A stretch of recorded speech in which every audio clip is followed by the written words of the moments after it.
भारतीय स्वातंत्र्याच्या दिनानिमित्त तिरंगा बाईक रॅली काढण्यात आली। मुख्यमंत्री एकनाथ शिंदे, आरोग्यमंत्री तानाजी सावंत, सोलापूर जिल्हा संपर्क प्रमुख शिवाजी सावंत यांच्या मार्गदर्शनाखाली युवा सेना जिल्हा प्रमुख प्रियदर्शन साठे व शहर प्रमुख अर्जुन सिंग शिवसिंगवाले यांच्या नेतृत्वाखाली निघालेल्या या रॅलीत युवकांचा सहभाग लक्षणीय होता।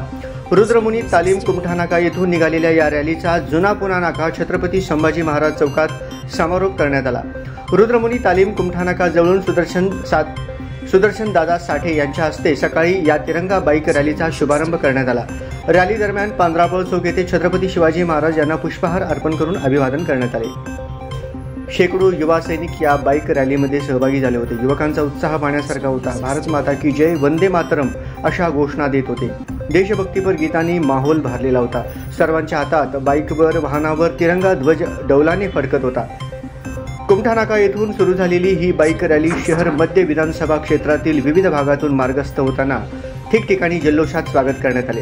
प्रभाग 16 येथील महात्मा फुले नगर मोदी येथे नागेश कोतराज यांनी ठेवलेला झेंडावंदनचा कार्यक्रम करून रॅलीचे पुढे जुना पुणा नाका छत्रपती संभाजी महाराज चौकामध्ये तिरंगा बाईक रॅलीची सांगता झाली।